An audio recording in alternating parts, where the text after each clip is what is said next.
What are the four big mistakes that investors make when working with sourcing agents? A lot of investors pay high upfront fees, and I see it an awful lot with what are called lead magnets out on Facebook groups, in WhatsApp groups, various other places, where you get some headlines of a deal and some statements are made, such as 25% BMV, high ROI, great potential, not to be missed, will go very quickly, all sorts of statements like that. Contact us to secure this deal. It will go quick. It won't hang around long. And the investors have paid the highest upfront that I heard of was for a couple of HMOs, and it was £175,000. So £100,000 plus, only to find that it wasn't what was promised, or actually it didn't exist in the first place, or somebody else got it ahead of them, but the sourcing agent was going to hold on to your reservation fee for another deal. And the problem is that NDAs are not worth the paper they're written on. So unless you have signed a really, really good quality agreement with that sourcing agent or deal packager that expressly tells you under what circumstances and when you can ask for a refund and if one would be available. Most of these sourcing agents are taught on the courses to take the full sourcing fee up front and not to refund it, but to hold it. So this is one of the key areas where complaints are made, where a fee is paid up front. It can be a sizable fee. Something goes wrong, and when the investor asks for a refund, the refund is not coming. I said before, NDAs are not contracts, and they aren't. An NDA is a non-disclosure agreement. It does not protect the sourcing agent, and it does nothing to protect the buyer. What does it do? An NDA, a non-disclosure, means that the person who signs it isn't allowed to go and talk to anybody else about it.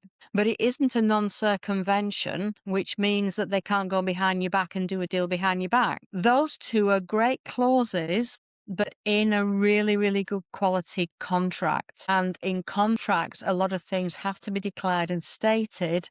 If you go or you try to go to small claims court, it just won't wash and you won't get anywhere. If you go to complain to a redress scheme, if your sourcing agent is actually registered with a redress scheme, they will investigate the complaint, yes, but if they feel that you've made some fundamental errors as the investor and haven't done sufficient due diligence, it will affect any award that could be made to you. So please, before you hand over any level of cash, please, please, please ensure that the safety net is in place and ensure that you have a firm agreement in place that says if you hand over a fee, is it refundable at any stage? Where is it going to be held? Because if it's going to be refundable, it should be in an escrow or a client account. And I'll tell you now that the vast majority of sourcing agents don't have any such thing. They'll put it in their own bank account and they will spend it. And that is why when something goes wrong, they don't have it to pay you back. Investors fail to carry out checks. They do more checks on the next car they're going to buy than on 175, £200,000, whatever the value of the property deal is, and whatever they think of the deal sourcer or the deal packager or the property sourcer. Someone could have recommended them. Or as I said before, you may think, I don't care about compliance. If the deal stacks, it works. Well, you won't care until you have to do when something goes wrong. And when something goes wrong, it could be tens of thousands of pounds down the drain. So when something goes wrong, you have nowhere to turn to if the agent isn't registered with one of the redress schemes or doesn't have adequate insurance. And an insurance policy that states estate agency work will not cover them for property sourcing. If they're not registered with a redress scheme, the only other place you've got to go is small claims. And I know that there is a group of investors at the moment, and I've supported two of that group as far as I could do, are having to take a major sourcing agent to court to try to get their fees back because the sourcing agent has just point blank refused to refund them, despite the fact that I agree with them that the service was poor and what was provided wasn't fit for purpose. A lot of people believe social media ads and those gurus that operate on social media and offer services up front,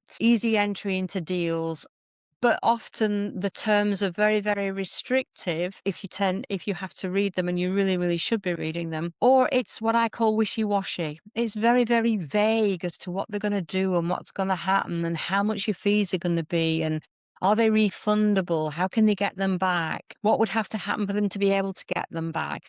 And they don't give you a real response. There's no guidance on it. There's nothing in their terms of business for you to read which is specific about refunds, about terminating agreements, all of that sort of thing. People believe even word of mouth, and I have seen where somebody has recommended a sourcing agent to someone because they've had a great experience, and that other person has lost tens of thousands of pounds to them. So it can be a mixed bag, but you know from the data now that over 90% of agents out there operate illegally somewhere in the business, and that illegality could really seriously affect you and cause you to lose cash further down the line if you don't do those checks.